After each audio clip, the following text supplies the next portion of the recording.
O espaço de programação que se segue é da exclusiva responsabilidade da candidatura à liderança do PSD Madeira de Miguel Albuquerque.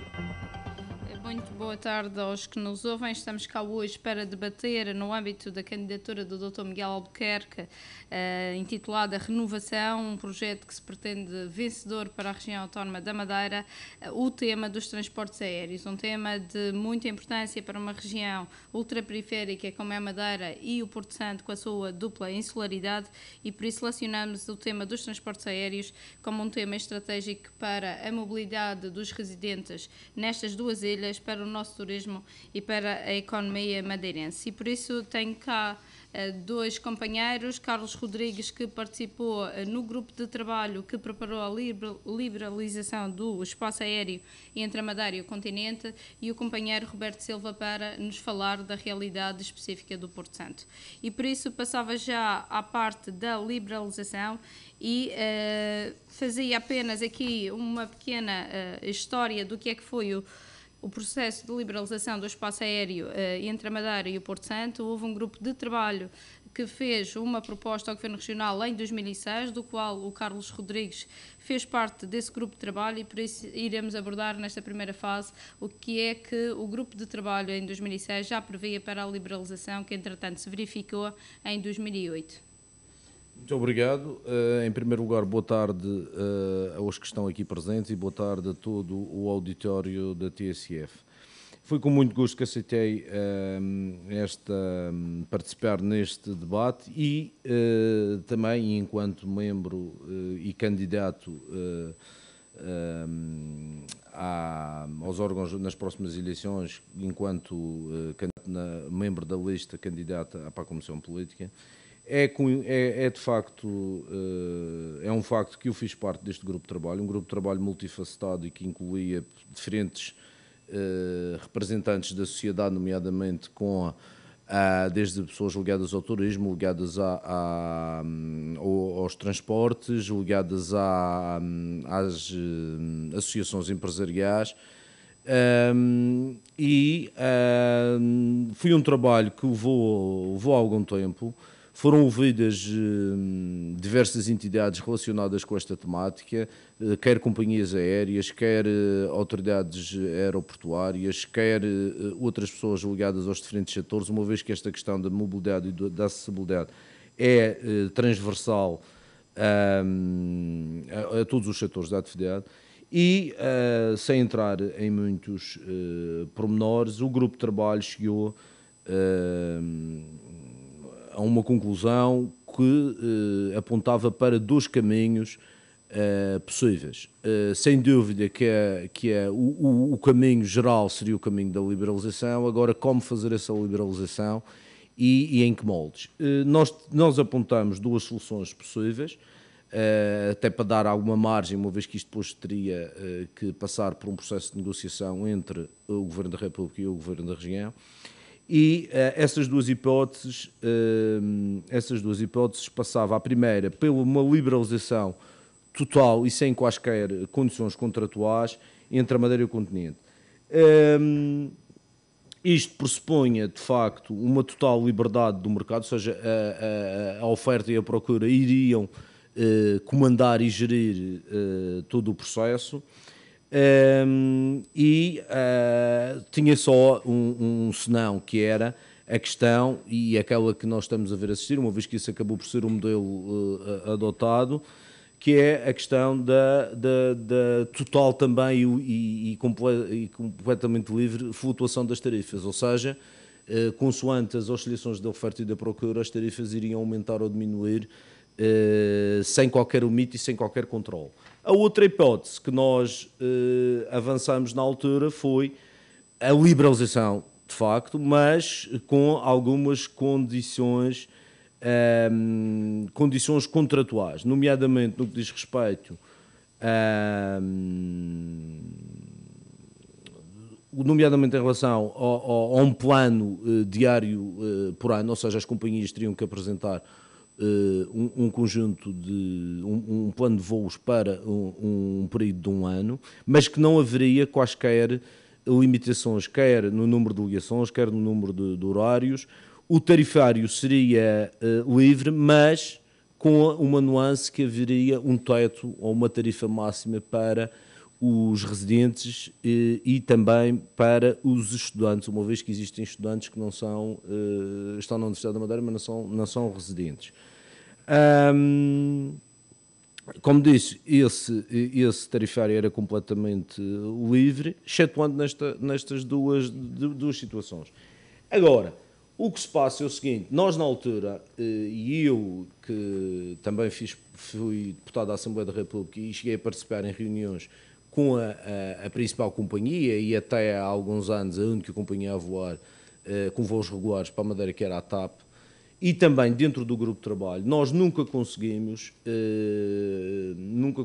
apurar, nem nunca conseguimos obter por parte dessa companhia a chamada conta de exploração desta linha. Ou seja, a TAP dizia sempre e afirmava sempre, através de vários representantes, que esta era uma linha deficitária e que obrigava, de facto, ao praticar este tipo de tarifas, mas nunca foi capaz, numa atitude de completa e total transparência, apresentar essa mesma conta de exploração, de maneira a que se possa, de facto, ou que se pudesse analisar essas tais justificações que apresentavam para estabelecer este tarifário tão elevado e que depois, uma vez que adotamos este sistema de liberalização, temos vindo a verificar o tal problema de completo descontrole em determinadas alturas do ano e preços perfeitamente anormais, equivalentes àqueles que a própria TAP pratica, por exemplo, para destinos transatlânticos como Nova Iorque, Brasília, e situações semelhantes. E, portanto, o grupo de trabalho apontou dois caminhos, optou-se por um dos caminhos, como temos vindo a observar, e as repercussões, quer em termos de sociedade, quer em termos de economia, são as que toda a gente conhece, e daí a necessidade de evoluir e passar a uma outra fase com outra solução, eventualmente aquela que nós também já tínhamos apontado. Exatamente. Podemos então concluir que é necessário que o processo de liberalização da linha aérea trouxe algumas vantagens, trouxe mais companhias para a linha com concorrência, mas também trouxe preços altos nas alturas de picos, nomeadamente Natal, Páscoa e épocas que os estudantes, nomeadamente, precisam de vir à região e que não conseguem fazê-lo por preços considerados razoáveis. E por isso penso que, em termos de futuro, é preciso pensarmos, de facto, em rever o modelo de liberalização. É isso que a candidatura do Dr. Miguel Albuquerque defende, numa revisão do próprio modelo, numa revisão do modelo de subsídio de mobilidade e tentar ver se conseguimos maior concorrência, maior número de frequências e, com isso, garantir melhores tarifas para os madeirenses que precisam de viajar. E por isso também dizer-vos que pensamos que, de facto, este negócio foi um bom negócio para o Orçamento de Estado. O Orçamento de Estado tinha um custo com os transportes aéreos antes da liberalização em 2008 de 20 milhões de euros e neste momento, no ano de 2013, gastou apenas 8 milhões de euros. Quando, em relação aos Açores, durante todos estes anos, tem gasto uma média de 16 milhões de euros. E por isso está aqui a grande poupança do Orçamento de Estado. É preciso este documento ir para cima da mesa, haver uma negociação verdadeira, aberta, porque, efetivamente, já tentamos via Assembleia Legislativa para a Assembleia da República, já há várias propostas nesse sentido que nunca foram aprovadas e por isso no futuro, queria saber também a vossa opinião, no futuro temos que rever este processo de liberalização e estando em cima da mesa o processo de liberalização dos Açores, que vem de encontro com as propostas que o Grupo de Trabalho apresentou nesse documento, que é limitar um valor para os residentes, limitar um valor para os estudantes, salvaguardando assim os que vivem nas regiões autónomas a preços máximos e não suportarem preços a cerca de 500 euros, como às vezes se verifica. Saber a vossa opinião sobre esta poupança do Estado e sobre a proposta que o Governo da República está a apresentar para os Açores, embora ainda não concluída, mas já em cima da mesa numa negociação entre as duas partes. Roberto Silva. Muito boa tarde aos ouvintes da TSF. Eu gostava também de deixar aqui uma notazinha em relação a esta questão da liberalização, que teve a ver concretamente com o Porto Santo em si, que foi o facto de termos perdido com esta liberalização a questão do bilhete corrente. É uma reivindicação da população do Porto Santo. Nós hoje vivemos na mesma região, mas um porto santense que queira sair do Porto Santo e ir até Lisboa tem que pagar o bilhete Porto Santo-Funchal e depois pagar o Funchal Lisboa ao preço que estiver nesse dia. Portanto, é um acréscimo muito grande e é uma penalização muito grande, porque tem sempre aquele valor da ligação entre o Porto Santo e a Madeira. E que não existia no anterior modelo. Havia a possibilidade, desde que fosse no mesmo dia, o Porto Santense que saísse da sua ilha nesse mesmo dia com destino a Lisboa ou Porto, pagava no fundo um só bilhete, que era o tal chamado bilhete corrido. Já tivemos a oportunidade na Assembleia Legislativa a apresentar uma proposta nesse sentido, que foi aprovada por unanimidade e que subiu agora para a Assembleia da República, mas eu penso que é um assunto que também terá que estar, e tenho a certeza que estará, pelo menos no âmbito da nossa candidatura, em cima da mesa, por forma a que essa situação seja de uma vez por todas resolvida, porque além desta questão, que é uma questão concreta, nós também sentimos, e os estudantes porto-santenses sentem, tem casos, inclusive que ainda ontem me deparei, que os pais é que vão ao encontro deles e não eles virem passar o Natal com os pais, porque acaba por ser mais barato vir no Lobo Marinho até o Funchal e depois apanhar a EasyJet ou outro avião para fora naqueles períodos antes, ao contrário, portanto, exatamente, e acaba por ser mais barato do que trazer o jovem ao Porto Santo, e portanto é uma situação que nos preocupa. Se para a Madeira as ligações aéreas são fundamentais, para uma ilha como o Porto Santo, que sofre dupla insularidade, não há dúvida que são de extrema importância. Portanto, há casos aqui concretos, e neste caso concreto da liberalização, houve este pormenor, que é um pró maior, que eu espero e tenho a certeza que com o próximo governo será minimizado, e acima de tudo encontrar-se-á uma solução por forma também a que não nos consideremos madeirenses de segunda. Muito bem, muito bem. É de facto, tem toda a razão, e eu queria lembrar que para além de se ter perdido o bilhete corrido Porto Santo-Lisboa, Porto Santo-Porto, tudo o que era o conceito do bilhete corrido perdeu-se nesta liberalização. Claro. Penso que as pessoas lembram-se que se quisessem ir para Faro ou para ir para o Porto, pagavam sempre o mesmo que passassem por Lisboa. Agora, aqui é sempre uma questão de conforto. No caso do Porto Santo é uma questão de indispensabilidade. Claro. Aqui nem sequer há alternativas, nem sequer há outra hipótese. E de facto a questão do Porto Santo é por mais evidente, e até entronca noutro tipo de questões, noutro tipo de problemas de transportes, mas que causa, se já existem os constrangimentos que existem para os residentes da Ilha da Madeira, para o Porto Santo, esses constrangimentos são potenciados. Em relação ao modelo dos Açores, ou aquilo que está previsto para os Açores, que eu saiba, não existe modelo absolutamente nenhum para os Açores. Existe um acordo, aliás, basta procurar, existem negociações, e fala-se de que a tarifa máxima para os residentes será de 134 euros e para os estudantes de 99 euros.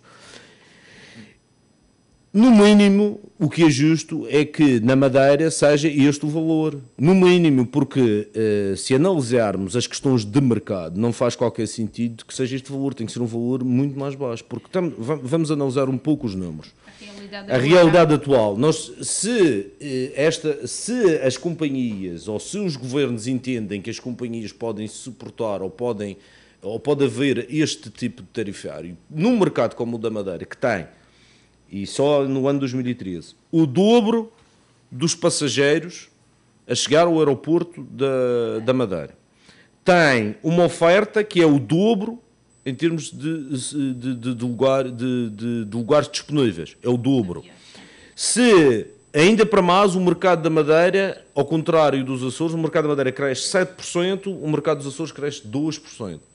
E ainda, se considerarmos que o que em termos aeronáuticos se chama o load factor, ou seja, os lugares efetivamente ocupados, e no caso da Madeira estamos a falar de 79% e no caso dos Açores 68%, ou seja, para além de termos mais oferta, a nossa oferta é mais preenchida do que a oferta para os Açores. Portanto, é um mercado melhor que o dos Açores. Ou seja, se pusermos a funcionar a componente oferta e procura, é óbvio, mas, e tem um pormenor, que é um pormenor físico, que é a questão da distância. A distância para a Madeira é inferior para a distância para os Açores. O número de horas de voo é inferior. Logo, São menores para as operadoras. aí é que está, mais uma vez, levanta a questão da TAP apresentar, a TAP, e neste caso também, uma vez temos outra companhia a efetuar voos regulares, que é a EasyJet, apresentarem a sua conta de exploração, para não esgrimirem sempre o argumento de que isto é uma linha que até é deficitária, mas nós, por especial favor, vamos continuar a ver. Mas se é por especial favor, não se aumentam frequências, não se aumentam o número de voos, não se aumentam, inclusive trocam-se equipamentos para equipamentos maiores e, portanto, se a linha é deficitária, não se aumenta a oferta. Portanto, a questão é esta. Logo, se esta é a base da negociação dos Açores, no mínimo é a base que deve ser usada para a região autónoma da Madeira. Mas eu entendo até, por questões que têm a ver exatamente e somente com o mercado, que as tarifas eventualmente a serem negociadas entre a Madeira e o continente sejam ainda mais baixas. E, portanto, porque nós vamos a ver num cenário de liberalização, e sem contar, portanto, eu fiz uma pequena pesquisa, mas ainda não entrando nos chamados períodos altos, até 14 de dezembro, a tarifa média anda nos 176 euros na EasyJet e nos 282 euros na TAP. Não compreendo. A TAP, tendo a oferta que tem, não compreendo o porquê destas tarifas. Inclusive, estas tarifas são quase iguais, esta média é quase a mesma. É o mesmo valor diário, portanto, a média quase que se confunde com o valor absoluto, com cada uma das frequências. E, portanto, há aqui qualquer coisa de muito estranha que nunca foi esclarecido, que a TAP, arrogantemente, esconde. Quando eu digo a TAP, as entidades responsáveis, eu não quero que se confunda isto com comandantes, com tripulações, com toda essa malta, que fazem até e têm uma qualidade de serviço absolutamente acima de qualquer apontamento. No entanto, esta arrogância que eu falo é sempre ao nível das administrações, sempre ao nível daqueles que têm que prestar contas e não prestam. E, portanto, no que diz respeito a isto, penso que o modelo a aplicar deve ser o modelo equivalente àquele que irá ser aplicado aos Açores. Ainda acrescentando que, em termos dos valores, temos todas as condições para serem praticados valores mais baixos. Exatamente. Eu gostava também de transmitir aqui, quer dizer, um sentimento meu em relação concretamente ao Porto Santo e à TAP, que é, por um lado, de satisfação e, por outro lado, de insatisfação, porque a TAP, quando quer, a TAP só não faz o que não quer. Porque quando, no verão IATA, por exemplo, é uma coisa, nos últimos anos, desde 2000 para cá, esta parte da TAP, tem voos diários, principalmente no verão, IATA, voos diários para o Porto Santo e muitas vezes no Porto, há dias em que há 2 voos do Porto. Portanto, a TAP tem capacidade e presta um serviço excelente. Por outro lado, quando chega o inverno, como acontece agora, há 2 anos esta parte, no inverno IATA desaparece. E, portanto, nem faz o voo direto que fazia ao domingo, à sexta e ao domingo, e que era fundamental para nós, que eles ultimamente já estavam a fazer com um voo, com um avião mais pequeno, devido ao número de pessoas, mas que se mantém, era sempre importante, à sexta, e a ligação direta não consideram a hipótese de fazer o stopover do Porto Santo. E nem se consideram essa hipótese. Portanto, quer dizer, há aqui 2 perspectivas. Por um lado, a TAP, nós ficamos muito satisfeitos no verão, tem voos diários todos os dias para o Porto Santo e às vezes mais do que um voo do mesmo destino, e chega o inverno, pura e simplesmente desaparece. Quer dizer, não há aqui um meio termo para uma companhia de bandeira como é a TAP, é evidente, e para um destino como o Porto Santo causa transtornos que são grandes. Não? Penso que também de futuro, em relação à TAP, é preciso nós termos atenção, e a candidatura claramente terá essa intenção, que é acompanhar e preparar em conjunto a privatização que está em cima da mesa da TAP, de modo a salvaguardar também, num processo de privatização, o mínimo de garantias para ligações aéreas para as regiões. Aliás, eu acho que aqui, nível de, desculpa interromper, mas eu acho que aqui não é só uma questão de acompanhar. Nós temos que exigir, tem que fazer parte do caderno de encargos. Tem que estar escrito mesmo o compromisso de manter o serviço público para as regiões autónomas. Exatamente. E eu gostava de acrescentar, para reforçar essa ideia dos dois, que é o que se passou no Porto Santo, porque inicialmente as ligações interilhas eram feitas pela TAP, permitiu-se que passasse para a Aerocondor, da Aerocondor foi para a SATA, da SATA está na Aerovip, nunca mais estabilizou e a TAP, quer dizer, devagarinho, acabou por conseguiu os seus objetivos, que era sair desta mesma linha. E, portanto, se isso não ficar bem definido, futuramente teremos problemas de certeza, mas é uma coisa que não pode acontecer de maneira nenhuma. E claramente é um processo que está a ser revisto, já houve uma primeira versão que de facto não fazia qualquer referência às regiões autónomas e que neste tem que estar escrito, estipulado quais são as regras que a TAP, num processo de privatização, depois tem que cumprir com as regiões autónomas. Em relação a estas questões que tivemos aqui a falar, penso que também é de importância vermos o papel do INAC naquilo que se refere às tarifas máximas praticadas pelas transportadoras, porque tem um papel aí de regulador, e também das taxas aeroportuárias, que há uma divergência muito grande entre as taxas aeroportuárias praticadas entre uma companhia e outra, e o INAC tem claramente que entrar aqui com um papel mais interventivo, de modo a termos taxas aeroportuárias também mais reduzidas. Em relação ao Porto Santo, Roberto, e visto que já estamos a largos passos do programa, em relação ao Porto Santo, especificamente a ligação aérea para o Porto Santo e já agora marítima, porque é uma ligação essencial, quais são as opiniões que tens para o futuro, essencialmente para o futuro, pensar aqui quais são as modalidades para conseguirmos ajudar o Porto Santo, os portuenses nas suas ligações fundamentais para a sua economia e para o seu dia-a-dia enquanto residentes no Porto Santo. Exatamente. Não há dúvida que as ligações, quer marítimas, quer aéreas, são as nossas autoestradas para o Porto Santo e, portanto, em relação às ligações aéreas, o contrato está celebrado, está assinado e nos próximos 3 anos será a Aerovip a fazer. A nível de horários, nós também temos consciência que o ideal era termos um voo a meio do dia, mas neste momento temos um de manhã que sai às 8, volta às 10 e outro que sai do Porto Santo às 6 e volta às 10 da noite. Há aqui um período muito grande entre a manhã e a tarde, principalmente aquelas pessoas que vêm ao médico, os próprios doentes ou os idosos que vêm aqui às consultas, têm esse problema que estão desde as 8 da manhã até às 10 da noite à espera e muitas vezes estão despachados à 1 da tarde, mas também têm consciência e têm conhecimento de que o avião poderá 2 ou 3 dias estar cheio durante a semana, mas também nunca enche. Portanto, também não podemos estar aqui a exigir que se meta mais um voo para não ter pessoas. O serviço neste momento está a funcionar. Se implementar políticas de atração de exatamente. E eles já fizeram isso em relação ao Porto Santense, com a redução do bilhete, da tarifa. Portanto, inicialmente na SATA eram 111 a 115 euros, chegou a ser a 115, neste momento é 71,96 e, portanto, há mais Porto Santenses a viajar no avião. Prometeram fazer isso em relação aos residentes também na Madeira, baixar as tarifas de não residente, mas ainda não aconteceu. E eu acho que isso era fundamental que acontecesse, porque se tivéssemos transportes, quer aéreos, quer marítimos, mais baratos, e mais gente poderia ir ao Porto Santo, e é fundamental, nós precisamos, sem dúvida, dos madeirenses que voltem e que retomem aquela ideia de ir ao Porto Santo mais vezes. Em relação ao transporte marítimo, também um aspecto que eu gostava daqui de falar, é preocupante os números dos últimos 3 anos. A empresa começa a ter prejuízo e isso nota-se claramente também no próprio comércio e na dinâmica da vida comercial no Porto Santo.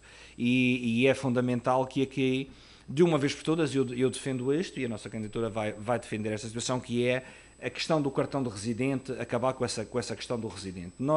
O nosso principal mercado é a Madeira. E os madeirenses têm que se sentir tão porto-santenses como nós. Isto é um princípio que tem que ser, essa questão de ter um cartão de residente e haver um preço para o porto-santense e um preço para o madeirense, eu acho que isso de uma vez por todas temos que acabar. Tem que haver aqui um preço definido, que nunca poderá ser, no meu ponto de vista, terá que ser entre os 40 e 42 euros no máximo, sem esta questão do residente, portanto um preço igual nas duas situações, e haver aqui o que acontece, quer nos Açores, quer nas Canárias, que é um subsídio ao passageiro.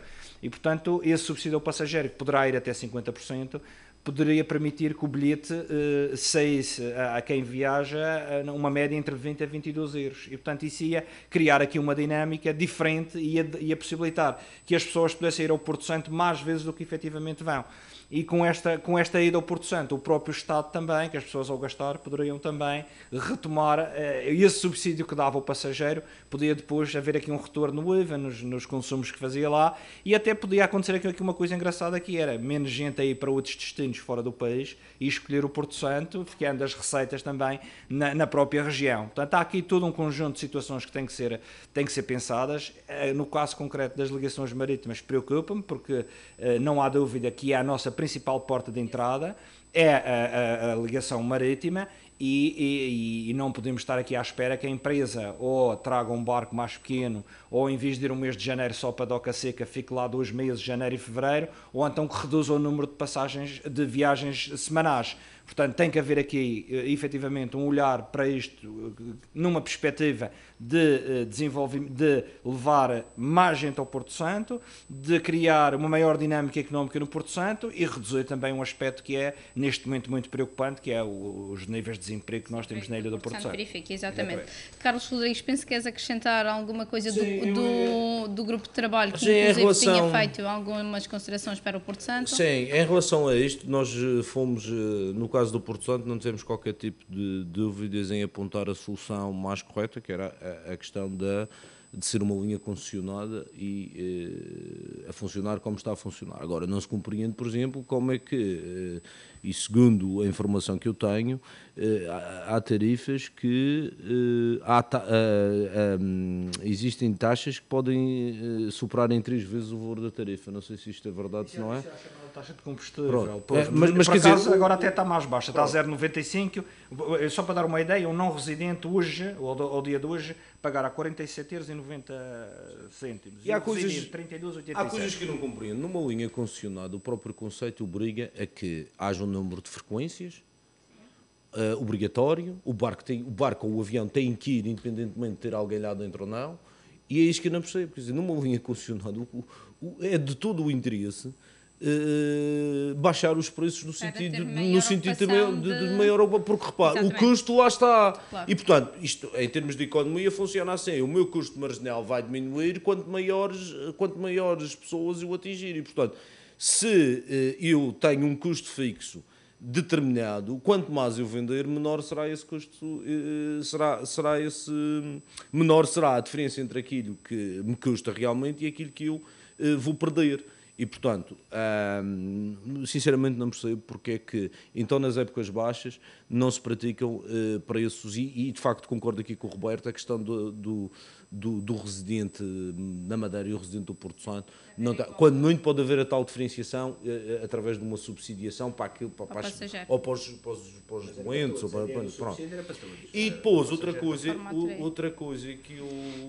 coisa que eu queria dizer é que